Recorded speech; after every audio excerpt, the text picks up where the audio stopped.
Now, Luis Rubiales has resigned as president of the Spanish Football Federation following criticism for kissing Spanish forward Jenny Hermoso at the Women's World Cup final presentation ceremony.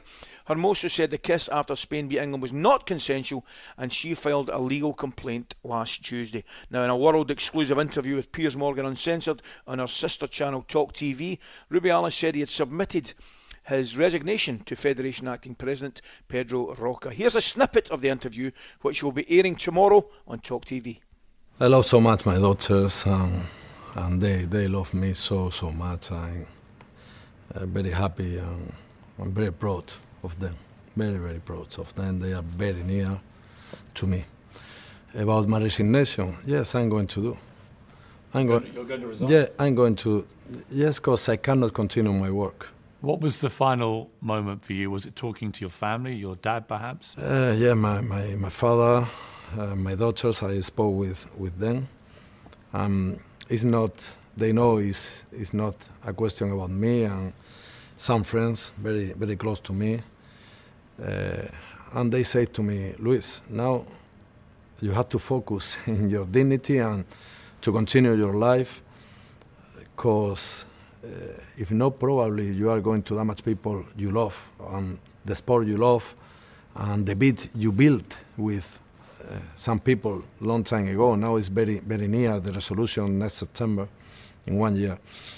Then, when someone is not thinking only about himself, because I had to support a lot these 3 weeks, but it's more a question of not only me. And then an attitude of me can affect third parties, very important. And this is in this situation now, the more intelligent and the thing I had to do. Okay, interesting. Now, for more on this news, we're joined by the man who conducted the interview. It's a very good morning to talkTV host Piers Morgan. Piers, good morning. How are you this morning? Morning, chaps. Morning, chaps. Piers, good interview. We're looking forward to hearing it. How did it come about, mate?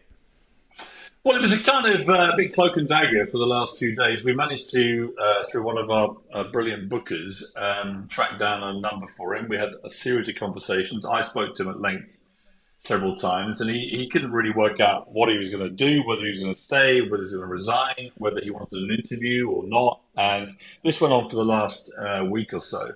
And then eventually he decided, right, I want to do it. He got on a plane. He came to London yesterday. We actually did it in the News UK building on one of the empty floors, and it was an extraordinary interview. I mean, it was nearly 2 hours. It was partly in Spanish with the translator, partly in English. He would break into both. He was keen not to be misquoted because of the legal actions that are going on, obviously. And at the centre of it, I guess, ultimately is, you know, he absolutely accepts he should never have done what he did, that his behaviour was unacceptable, inappropriate. And it took all the spotlight, of course, away from what was an incredible win for the Spanish women's team. And so he doesn't try and dispute any of that. The point of dispute is that he is adamant that what happened was consensual, and he's now facing a potential criminal prosecution. Jenny Hermoso has now advanced that so that he can potentially be prosecuted. And I think it just raises the debate, doesn't it, whether what we all witnessed on that podium could possibly constitute a crime, or whether it was just a guy who got completely carried away, who stole the women's thunder and should be castigated rightly for that, has now lost his job because of it, as has the coach, of course, who led them to this glory. It's a bizarre situation where you've got a team that win a World Cup, and within 3 weeks, both the coach that took them there and the president of the Football Association have both lost their jobs. So it's a strange set of circumstances, and I think, you know, I don't know about you guys, I've talked to a lot of people about this, and opinions quite split actually over it. Yeah, I think you're right. Piers, I was going to, definitely, Piers, I was going to ask you, mate, obviously there sounds as we not having heard the whole interview, which you will eventually hear, obviously, there obviously seems a degree of remorse, a degree of regret about the situation, but interestingly there didn't seem to be an apology. Is that because there's an upcoming court case, do you think? Well, I pushed him a lot on whether he wants to personally apologise to Jenny Hermoso, because if you're going to admit that something is inappropriate and wrong and you shouldn't have done it, then you would think that the right thing to do would be to personally apologise to the person you do it to. Now, I won't ruin what his answer is, because it is a fascinating exchange actually for quite a while. We go over this point. obviously, you know, having lost his job, he's now facing the prospect of potentially a criminal trial, and if he was to be convicted, of going to prison. And I think that that's what he's now most concerned about. So, you know, I push him hard on all the stuff you would expect me to. I would say he's very reflective about what's happened. He's very, you know, searingly honest in parts about stuff, but he's also pretty determined that his narrative that he did nothing that was non-consensual, that he has not deviated from that. So obviously there's a clear difference of opinion. And I played him, you know, some various videos. You know, one is of all the Spanish women's team on the podium. He does hug and kiss all of them. It's just Jenny Hermoso. He goes further and kisses her on the lips. He is pretty tactile with all of them. And also, I play him the video, of course, on the team bus and in the dressing room, where the women, including Jenny Hermoso, appear to be having a bit of fun about it all and showing each other pictures of the kiss and chanting "Prezi, Prezi" about him, the president, and chanting "Bezo, Bezo, kiss, kiss." So, you know, it's complex. I don't think this is a particularly simple thing. I think you've got a group of women who seem to be finding it all quite funny in the immediate aftermath, but perhaps in the cold light of the next day, when all the attention was not on them, but had come back to, you know, this guy and what he did, maybe then that's when they start to think, actually, this is completely out of order, which is what a lot of women think. Yeah. Piers, with a legal case ensuing, how does he go about proving that this kiss was consensual? I mean, did he tell you the circumstances, or did he give you any facts that can convince you that this kiss was consensual? Well, I think a lot of it may come down to, honestly, every angle of footage that they can get, which shows the exact sequence of events and interactions, probably lip readers to see what he says, because he makes some claims in my interview about exactly what they said to each other immediately leading up to the kiss. But of course, it all happens very quickly, and we've seen most of it on national, global television, right, in real time. So, you know, I think there is some other footage apparently which, you know, may or may not support his version of events. But I did say to him, you know, regardless of what he thinks happened, clearly Jenny Hermoso believes that she did not give consent for this. And there is some footage of her in the aftermath saying that she didn't like it.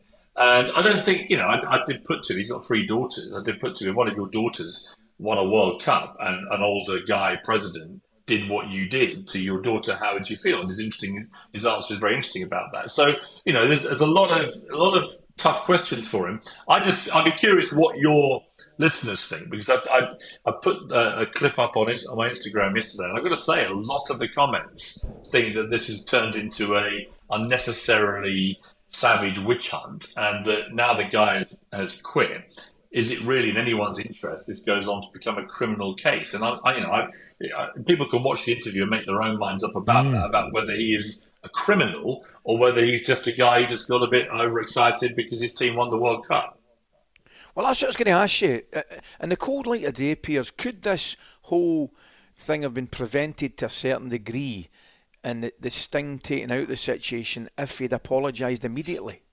Yeah, I mean, I don't know if you remember, but immediately that night he came on the attack, and he called anybody that criticised what happened, all sorts of names, and he carried that on. And it was only a few days later that he issued a video apology when they were actually in Doha, flying back from Australia.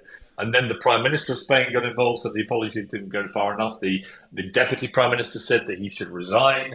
Suddenly you had all the women's players, I think 81 women's players, and then the men joined in too, saying they weren't going to play if he continued as president. And it kind of spiraled into this enormous scandal. I mean, it's been big here, but in Spain, this is the biggest news story for the last 3 weeks. And so there was kind of, unrelenting pressure on him to go. And I think he, having dug his heels in, I think he finally reached a point in the last 2 days after the announcement that Jenny Hermoso was pushing for him to be criminally prosecuted, that the pressure on him and his family was getting intolerable. He'd have to step down. But, you know, it's an interesting thing. You watched it explode from what looked like a bloke being a bit of an idiot and going too far with the celebrations and being too tactile, to suddenly he's now facing a potential criminal trial. And that is, I think, where the interesting debate is to be had, because a lot of people I speak to think this has just gone a little bit out of hand. I mean, we're all looking forward to hearing it in full, Piers, of course. Just moving on, how pleased was you to see Freddie Flintoff back and training with the England boys and with a smile on his face? Brilliant. You know, I'd heard from various people that through the Ashes series, he was turning up at some of the test matches as a guest of Rob Key, who runs England cricket now, who's one of his great mates. But actually, they were very incognito. They were watching it in back offices at the test match stadiums, him and Rob just watching it on TV. And a very small number of people went to see him. And I was encouraged. But, you know, you can see he's still got a lot of scarring on his face and signs of injury, and that's 9 months after this crash. And I know that he's had a lot of mental health issues because of it, as you would expect, because it was a horrendous crash that nearly killed him. So I think that Freddie is gingerly putting himself back into the game, quite literally. But it's brilliant to see him with the England guys and laughing and joking and interacting with the public again. I think he needs that. I think, a lot of friends, I've known Freddie a long time. He's a good friend of mine. We were, I think, really worried about him because just the reports of how bad the crash were that it was real life and death, and he was very, very lucky to survive. So I'm absolutely chuffed for him. I got a message from him yesterday, actually. First one I've had. He hasn't really been interacting with anybody as he's been trying to get himself back on track, but he's now, I think, in a much better place. So really, really pleased about that. Great. Absolutely, Piers, no doubt about it. Arguably, or for me, the best news of the weekend to see Freddie up and about again. Magic. Yeah. Thanks for your time, Piers. Look forward to seeing the full interview tomorrow evening. Good luck. Thanks for your company. talkSPORT Breakfast, waking you up Monday to Friday morning from 6 a.m. on AM, on DAB, via the talkSPORT app and on your smart speaker. talkSPORT.